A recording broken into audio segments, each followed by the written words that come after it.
As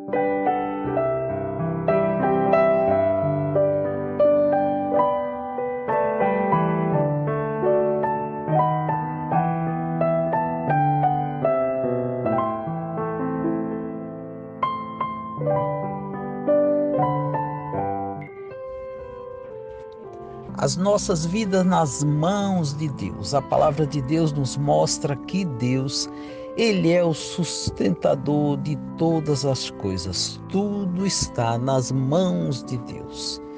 Deus é o sustentador de todas as coisas.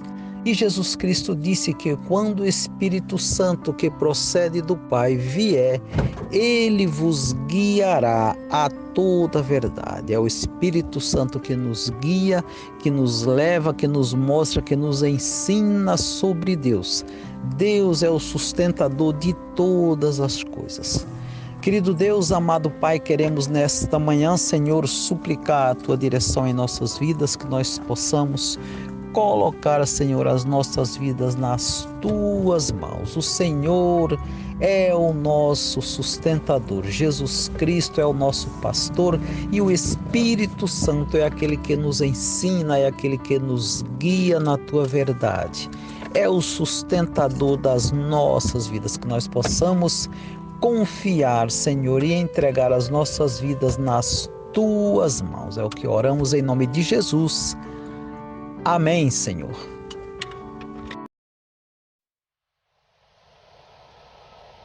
Não te importes com perigo,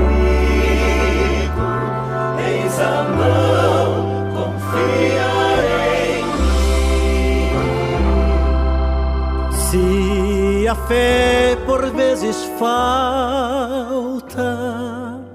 quando o sol não posso ver,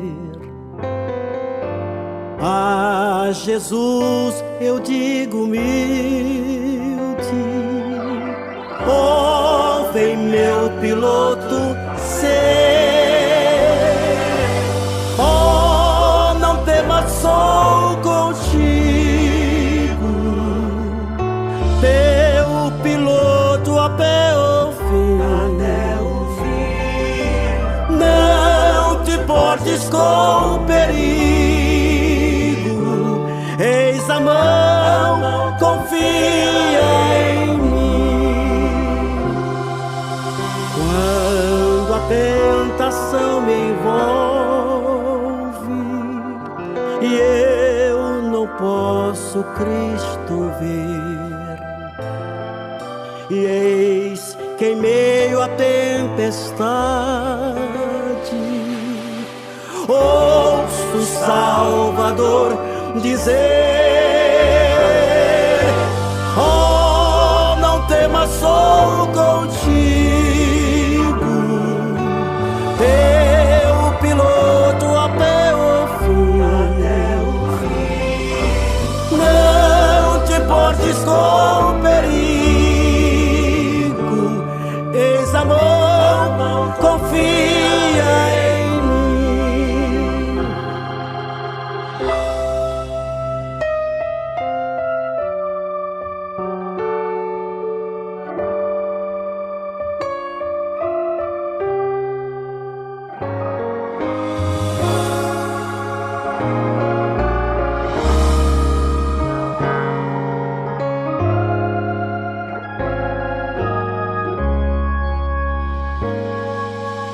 Quando a alma se abate, quando os dias longos são,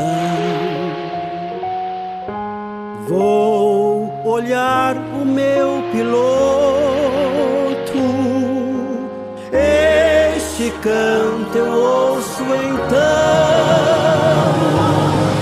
Oh, não temas, sou contigo,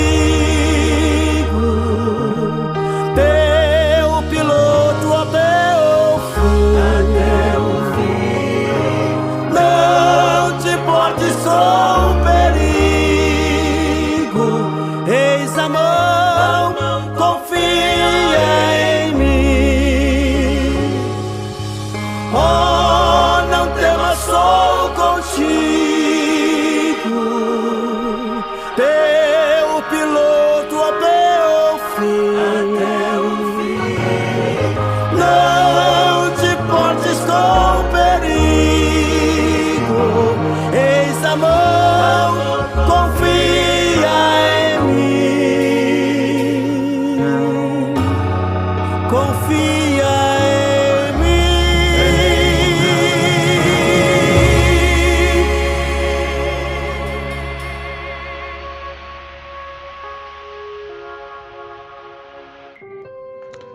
A graça e a paz do nosso Senhor Jesus Cristo, que o imenso amor do Senhor esteja conosco nessa manhã. Nós que estamos dedicados a aprender mais da sua palavra, a cantar louvores ao seu nome, a orar ao Senhor, entregar nossas preces a Ele, que nós possamos estar nesse dia aprendendo mais do Senhor, aprendendo da sua palavra, e que esse conhecimento possa fazer diferença nas nossas vidas e nas vidas daquelas pessoas que convivem conosco. E eu quero compartilhar com os irmãos nesse dia um texto da palavra do Senhor que está no Antigo Testamento, no livro do Êxodo. Estarei lendo do capítulo 36, versículo 2, estarei lendo até o versículo 6, mas isso não impede dos irmãos estarem lendo todo esse texto até o versículo 7 e todo o capítulo, se assim desejarem. Fala assim, versículo 2 do capítulo 36. Moisés chamou a Bezalel e a Eliúbe e a todo homem hábil em cujo coração o Senhor tinha posto a sabedoria, isto é, a todo homem cujo coração impeliu a se chegar à obra para fazê-la. Esses receberam de Moisés todas as ordens que os filhos de Israel haviam trazido para a obra do serviço do santuário, para fazê-la, e ainda cada manhã o povo lhe trazia ofertas voluntárias. Então, deixando cada um a obra que fazia, vieram todos os homens sábios que se ocupavam em toda a obra do santuário, e disseram a Moisés: o povo traz muito mais do que é necessário para o serviço da obra do Senhor, que ordenou Moisés. Então ordenou Moisés, e a ordem foi proclamada no arraial, dizendo: nenhum homem nem mulher faça mais obra alguma para a oferta do santuário. Assim o povo foi proibido de trazer mais. Que Deus assim abençoe a sua palavra. Como nós sabemos, o povo de Israel ele peregrinou durante 40 anos no deserto.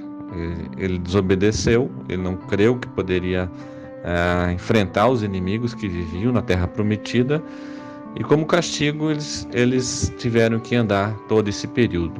E durante a caminhada de Israel no deserto, em direção a essa terra prometida, que fala na Bíblia, fala a terra que emana leite e mel, o Senhor ele ordena que fosse construído um tabernáculo, ou seja, uma grande tenda para guardar a Arca da Aliança e servir como adoração a Deus. Esse é mais um chamado símbolo de Cristo, tipificava Cristo, o tabernáculo, né? Fala-se que Jesus tabernaculou entre nós, ou habitou entre nós. Então essa arca, essa tenda grande era para servir como um centro de adoração a Deus. E o povo foi conclamado, né? Foi pedido para todo o povo a doar objetos que servissem como matéria-prima para a construção do santuário. Dado a ordem, muitos atenderam ao apelo e começaram a trazer as suas ofertas. Ofertas como objetos de ouro, tecidos finos, muitas peles, né? Peles de pelo dos próprios animais, e também o próprio couro, porque era a matéria-prima necessária para fazer essa grande tenda. É diferente da matéria-prima de hoje, que se faz uma tenda. E em pouco tempo constatou-se que já havia material mais do que necessário para essa grande construção, e foi preciso então levar essa situação até Moisés e com isso pedir para que o povo parasse de trazer doações. É muito estranho, né? Nós que vivemos num contexto de tão poucas doações e campanhas, o povo voluntariamente trouxe muito, que foi pedido para que fossem parados de fazer essas doações. O que nos chama a atenção nesse episódio é a disposição daquele povo, que já não tinha muito, que vivia no deserto. Aquele povo tinha disposição para cooperar com aquele empreendimento. Certamente isso aconteceu porque os israelitas estavam totalmente submissos a Deus, como escreveu o próprio apóstolo Paulo sobre ofertas levantadas em outra ocasião no seu tempo. Ele fala assim lá em 2 Coríntios 8:5. E não somente fizeram o que esperavam, mas entregaram-se primeiramente ao Senhor, depois a nós pela vontade de Deus. Então o povo trouxe muitas ofertas, trouxe muitas joias, muito ouro, a ponto de ter essa ordem de agora não trazerem mais nada, né? E é interessante que essa cooperação, esse desejo de cooperar é muito significativo para nós nesses dias. E a propósito, é uma pergunta: você já participou da construção de algum salão para o culto ou de a construção de algum templo? Provavelmente sim, alguns talvez não. Ou então já ofereceu os seus talentos ou o seu tempo para uma atividade missionária? Talvez a gente fique avaliando essas coisas e pode pensar que não é para nós. Não é para nós, mas todos nós temos um papel dentro do propósito de Deus para nossas vidas como membros da igreja. Nós podemos e devemos ser voluntários para aquilo que somos chamados para servir a Deus. Quando a gente olha para muitas construções, a gente vê que as construções do nosso tempo, de templos e de alguma coisa da igreja, elas se arrastam por décadas, ou determinados ministérios até não conseguem se manter porque falta doação, falta recursos para manter os missionários nos campos, ou muitas vezes para as construções. Meus irmãos, como seria maravilhoso se os responsáveis por essas obras pudessem fazer como Moisés, chegar a ponto de dispensar ofertas ou mesmo voluntários. No entanto, quanto a ânimo, quanto à disposição e principalmente vidas dedicadas a Deus, há prazer em participar, podendo ocorrer o que aconteceu naquele tempo com o povo de Israel enquanto peregrinava no deserto. Muitas vezes a gente se apega à nossa própria condição, às vezes ao desemprego, ou às vezes a nossa própria indisposição por não ter confiança, por algum outro motivo, e a gente não contribui, ou a gente não dedica o nosso tempo, ou a gente não dedica a nossa vida para orar. Quem está trabalhando, e a gente perde de contribuir, de cooperar com a obra de Deus.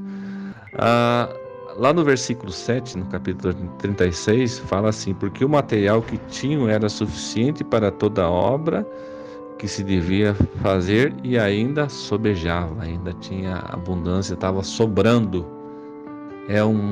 Deveria ser um momento muito extraordinário para aquele povo e para a liderança, porque o povo estava disposto pela própria ação do Senhor em cooperar com a construção do tabernáculo, do santuário onde Deus iria habitar no meio do povo. Meus irmãos e minhas irmãs, todos aqueles que nos ouvem, cada um sabe da sua vida, cada um sabe dos seus recursos, do seu tempo, da sua disposição. Mas nós devemos ter certeza que contribuir para a expansão do reino de Deus nessa terra, ou no local onde a gente mora, onde vive, não é uma obrigação. Muito pelo contrário, é realmente um privilégio. É um privilégio a gente servir a um Deus tão maravilhoso que tem nos dado tantas e tantas e infinitas bênçãos. Deus que tem nos tornado cada vez parte da sua herança. Cada dia que a gente está nessa peregrinação aqui nessa terra e a gente permanece ao lado do Senhor é uma vitória, é uma parte da nossa vida que não está sendo desperdiçada com outras coisas, mas estamos vivendo para a honra e glória do Senhor. A nossa vida não é uma vida de glamour, não é uma vida de espetáculo, mas é uma vida simples, e na simplicidade nós podemos louvar o Senhor com nossos dons, com nossos talentos, com as nossas contribuições. Sejam elas muitas ou poucas, cada um deve contribuir com aquilo que Deus propõe no seu coração. mas nós devemos contribuir com o nosso tempo, com nossos bens, com nossos valores, com nosso talento para a honra e glória do Senhor, não para a nossa glorificação. Mas que Deus nos ajude, que nós sejamos voluntários e nós possamos estar contribuindo para a expansão do seu reino aqui na terra. Esse sim é um privilégio.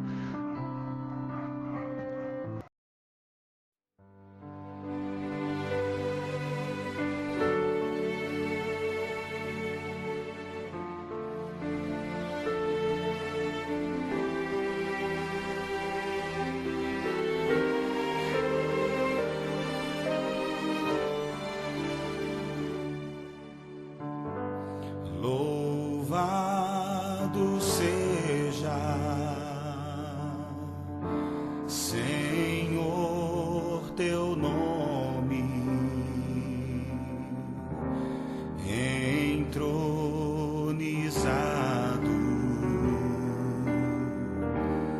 entre as nações.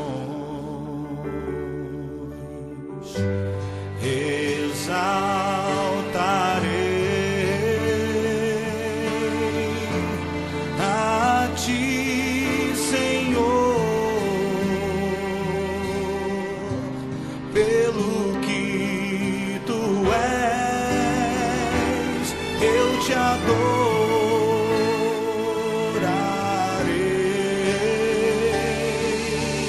Recebe a minha adoração, que é fruto de tua graça a mim e do teu amor que restaura em mim o meu amor por ti, Jesus.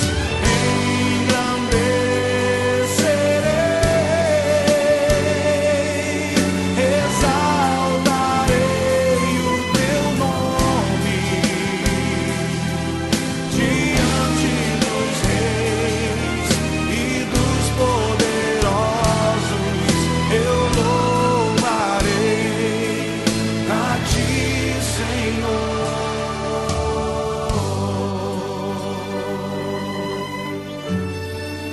Eu louvarei a ti, Senhor.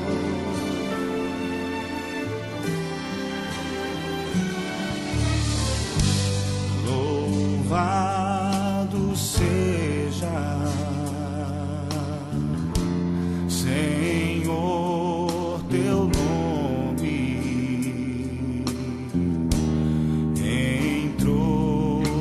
entronizado entre as nações. Exaltarei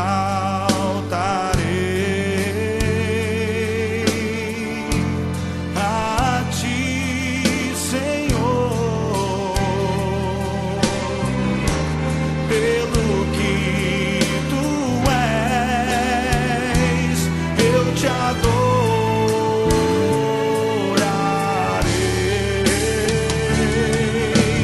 Recebe a minha adoração,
eu louvarei a ti, Senhor. As palavras dos meus lábios e o meditar do meu coração sejam agradáveis na tua presença, Senhor, rocha minha e redentor meu. Finalizamos mais um culto desta manhã e queremos desejar a todos um dia abençoado. Que o Senhor te abençoe e te guarde.